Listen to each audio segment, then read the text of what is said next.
Samedi 11 février 2023, messieurs, dames, merci de nous rester fidèles pour ce 21h de la télévision Bonferré. Cela dit, le bureau exécutif national du parti d'Araja a procédé ce matin 11 février à l'ouverture des assises de son 6e congrès ordinaire. Les militants, militantes étaient nombreux, également les partis alliés, à prendre part à ce congrès. Compte rendu, Reina Moussa et Likoga. C'est dans une salle pleine du centre culturel Oumarou Ganda que se tient le 6e congrès ordinaire du parti politique d'Araja. Congrès qui intervient à un moment où le Niger est confronté à une sécurité grandissante, d'où le thème « Les partis politiques face à l'insécurité généralisée ». La violence sur le monde, c'est aussi et surtout celle de la société humaine sur elle-même, à travers les guerres impérialistes de plus en plus destructives. L'Organisation mondiale onusienne, prétendant mettre fin aux guerres dans le monde, est mise en échec par la persistance des pays impérialistes à piller les ressources des pays faibles. Les bases militaires installées dans toutes les régions de l'Afrique, les armées de mercenaires dits terroristes, les hommes de paille serviles à la tête des États, les subsides entravants appelés aide au développement, les corruptions et les détournements des deniers publics constituent le système actuel néocolonial d'exploitation de l'Afrique. Toujours dans son allocution, le président a aussi évoqué les différents maux qui assaillent actuellement le Niger. Les populations croupissent sous la pression fiscale et la cherté de la vie.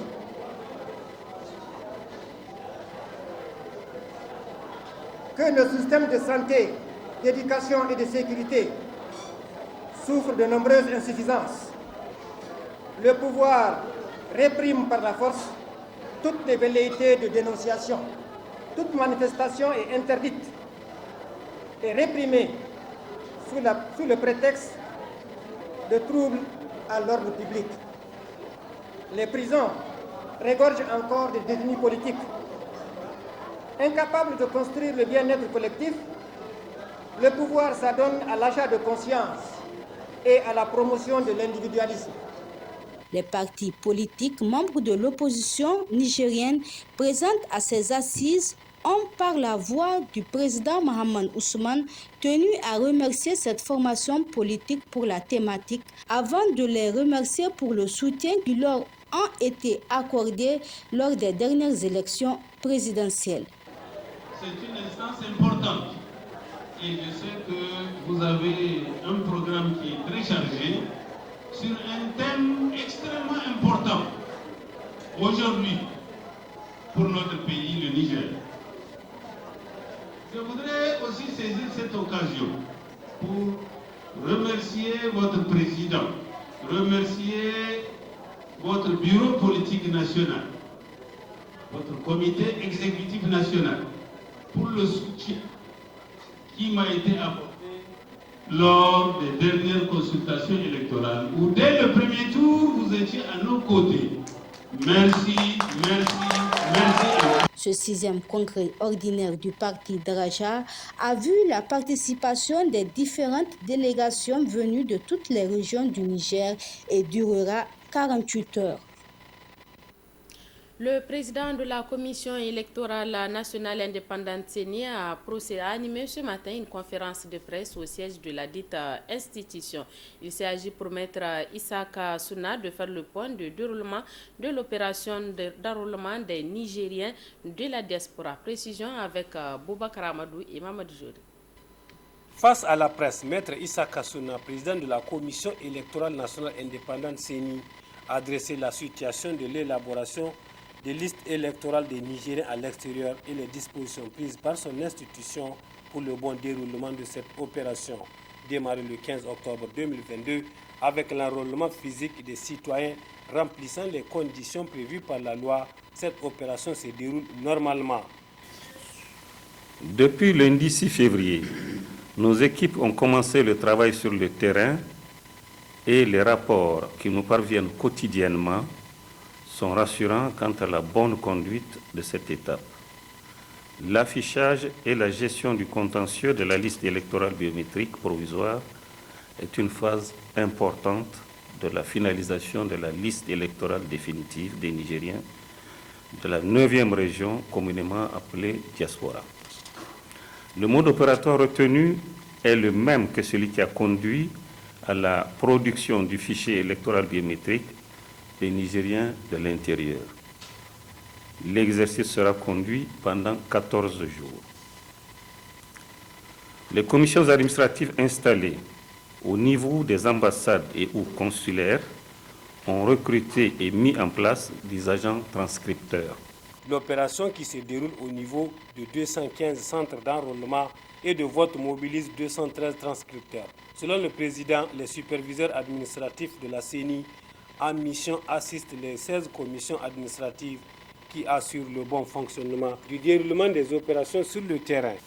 Deuxièmement, tout citoyen omis de la liste électorale peut présenter une réclamation à la commission administrative dont il relève à condition de produire son récépissé d'inscription. Troisièmement, tout citoyen inscrit sur la liste électorale provisoire peut réclamer la radiation d'une autre personne indûment inscrite sur cette liste, à charge pour lui d'apporter la preuve de son affirmation. Pour l'ensemble de ces recours, omission, radiation, rectification, des imprimés préétablis sont disponibles auprès des commissions administratives, des ambassades et ou postes consulaires et des agents installés dans chaque CED. La CENI, par la voix toujours de son président, rassure l'opinion de la prise en compte des réclamations qui sont avérées fondées et justes. Les réclamations des citoyens en rectification, en inscription, en radiation sont formulées jusqu'au dernier jour de l'affichage devant les commissions administratives. L'examen des réclamations doit intervenir dans les meilleurs délais. Si ces réclamations sont avérées fondées et justes, la CENI intègre les corrections nécessaires au fichier électoral biométrique final. Et c'est seulement après ces étapes que la liste définitive sera établie et les cartes d'électeurs distribuées en vue de l'organisation de l'élection des députés de la diaspora dans les meilleurs délais possibles. La sensibilité et l'importance de cet exercice nécessitent une mobilisation de toutes les personnes et de toutes les énergies. C'est pourquoi Maître Issa Kassouna et son équipe sollicitent la participation et la bonne collaboration des acteurs majeurs, à savoir les partis politiques, les organisations de la société civile, les leaders d'opinion et les médias pour le succès de cette opération. Visite ce matin du ministre de la Jeunesse et du Sport accompagné de ses homologues de la Centrafrique et de la Libye, des locaux du Centre national des activités socio-éducatives et culturelles. Il s'est agi pour eux de s'inquérir des conditions de travail du dit centre. Compte rendu Mohamed Alpha et Ablaï Seydou. Ce samedi 11 février 2023, le Centre national des activités socio-éducatives et culturelles situé au quartier Taladje de Niamey a reçu la visite du ministre en charge de la jeunesse et du sport, accompagné de ses homologues de la Centrafrique et la Libye. Ils ont visité les salles de tricotage, informatique, couture et teinture. Très impressionnés de l'apprentissage des jeunes dans plusieurs domaines, les étrangers ont décidé de renforcer davantage les relations avec le Niger pour donner à la jeunesse africaine un avenir radieux. Aujourd'hui, la mission, pour moi, est en train de terminer dans un très grand centre. Pourquoi? Parce que c'est un centre de référence en matière d'intégration. La RCA est un pays qui a vécu dans des moments difficiles. Et nous avons beaucoup d'enfants soldats qui n'ont pas de repères. Il y a au moins 12 000. Des jeunes filles, effectivement, des jeunes garçons qui pourront bénéficier de l'expérience de ce centre. نوفر فرص لتدريب التبادل الشبابي للتدريب في مراكز مثل هذه المراكز وأفضل منها. Il faut qu'on trouve bonne occasion pour nous, le ministre qui s'occupe de la jeunesse du pays, membre de la CINSAD, pour faire une coopération exemplaire comme celle-là, pour échange de formation des jeunes et de jeunesse, filles comme garçons. Le ministre de la Jeunesse et du Sport, Sékou Doro Adamou, s'est réjoui de la visite avec ses homologues de la Centrafrique et la Libye. Il a invité les autres jeunes de fréquenter le centre qui est une référence pour l'insertion de la jeunesse. Vous avez entendu le ministre centrafricain, vous avez entendu le ministre libyen. C'est une expérience et il est grand temps que dans la CINSAD, nous puissions partager les expériences. Donc cette visite, ça vient à point nommé. Il faut que nous fassions une intégration commune dans ce sens-là. C'est sur une note de satisfaction et un espoir fondé de renforcer la coopération entre le Niger, la Centrafrique et la Libye pour l'émergence de la jeunesse africaine. Installation officielle du comité en charge de l'examen d'évaluation des enseignants contractuels installation officielle du comité en charge de l'examen d'évaluation pédagogique et administrative des enseignants contractuels ce matin par le ministre de l'Éducation nationale. Compte rendu, Souleymane Ousmane et Rapilo. Des membres des ministères en charge de l'éducation, de la fonction publique, des finances et les cadres des enseignants du secteur de l'éducation, le comité en charge d'examen des fiches d'évaluation pédagogique et administrative des enseignants contractuels est officiellement installé par le ministre de l'Éducation nationale. L'occasion saisie par professeur Natatou Ibrahim de saluer la création de ce comité et exhorte les membres de ce comité à plus de rigueur dans le travail. Je voudrais une fois de plus saluer la création de ce comité et par-delà féliciter ses membres issus des différents ministères et des structures syndicales du secteur de l'éducation nationale. Cela procède de l'excellent climat de confiance que nous tâchons de préserver autant que faire se peut avec nos partenaires sociaux. À cet effet, je vous invite à faire preuve d'imagination, de patriotisme et de discrétion pour faire un travail efficace et sans parti pris. Au niveau de la CNCE 2023, membre du comité, il a salué cette initiative qui, selon lui, a un intérêt particulier pour les enseignants contractuels. Je peux vous dire, nous ne pouvons pas dire que cela est contre le contractuel parce que dans les années antérieures, nous avions suivi la même évaluation où en ce temps-là, les syndicats n'ont pas été impliqués. Et avec tout cela, cette évaluation a vu le jour. Mais aujourd'hui, les syndicats sont impliqués, donc les syndicats impliqués n'ont pas droit à l'erreur, ils doivent suivre de près toutes les procédures pour l'élaboration de ces fiches-là pour l'intérêt de nos militantes et militants. Le comité ainsi installé a pour mission d'examiner les fiches d'évaluation pédagogique et administrative des enseignants contractuels conformément au texte en vigueur. Le comité a également 2 semaines pour finaliser les travaux et déposer à la fin le rapport final auprès du ministre de l'Éducation nationale.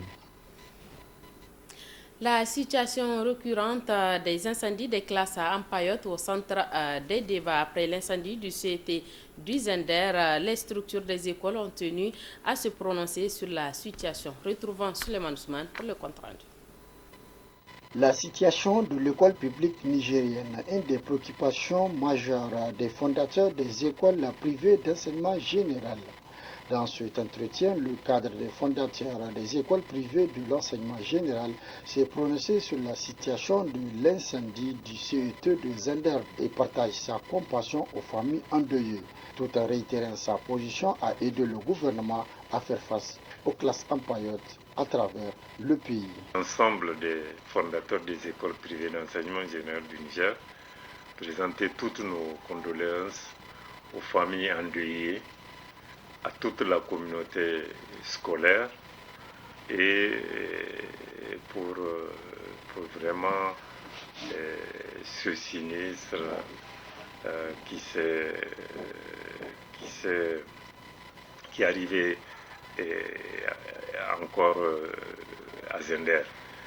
Donc, vous voyez, nous avons effectivement, nous avons déjà préconisé des solutions. Je profite d'ailleurs de l'occasion pour dire à l'opinion nationale et internationale que les fondateurs des écoles privées ont des solutions pour régler définitivement le problème des classes payotes qui tuent. C'était les Pays-Bas, après c'était Maradi, aujourd'hui c'est Zender. Déjà, quand il s'était agi des enfants du Pays-Bas, nous nous sommes réunis, nous avons rencontré les autorités du ministère de l'Éducation nationale en son temps. Nous avons écrit, nous leur avons fait des propositions pour pouvoir régler le problème des classes payotes là, aussi bien à Niamey qu'à l'intérieur du pays. Mais nous n'avons pas été suivis, nous n'avons pas été écoutés, je ne sais pas pourquoi. Aujourd'hui encore, le problème se pose. Sur la question du système éducatif nigérien, les fondateurs dénoncent l'attitude du gouvernement à ne pas impliquer les fondateurs des écoles privées dans les questions de l'éducation.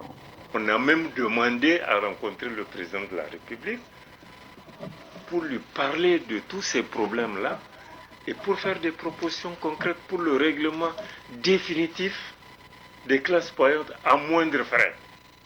À moindre frais, parce qu'ils pensent que c'est coûteux. Non, il suffit tout simplement au moins de nous écouter pour essayer de comprendre ce que nous voulons leur proposer d'abord. Au lieu de refuser carrément à nous rencontrer, même pour savoir ce que nous allons leur dire. Nous avons demandé à rencontrer le président de la République. Ce sont ces mêmes mouches-là qui nous empêchent de le voir. Il va être à la fin de sa deuxième année, il a rencontré tout le monde sauf les fondateurs des écoles privées. Le président a rencontré même des vendeurs de chimères.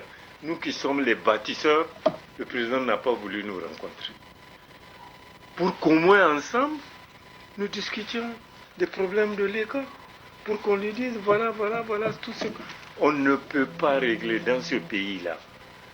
L'ensemble des problèmes de l'éducation sans associer le privé. C'est pas possible. Ils ne peuvent pas réussir tant que nous, on n'est pas associés. Le cadre des fondateurs des écoles privées d'enseignement général se dit toujours prêt à apporter sa part de contribution pour une éducation de qualité, tout en aidant le gouvernement à trouver des solutions aux problèmes de l'école publique nigérienne. Merci de nous rester fidèles avec Bonferré. Le monde est à votre portée. Le programme continue. Bonne réception et bonne soirée à tous.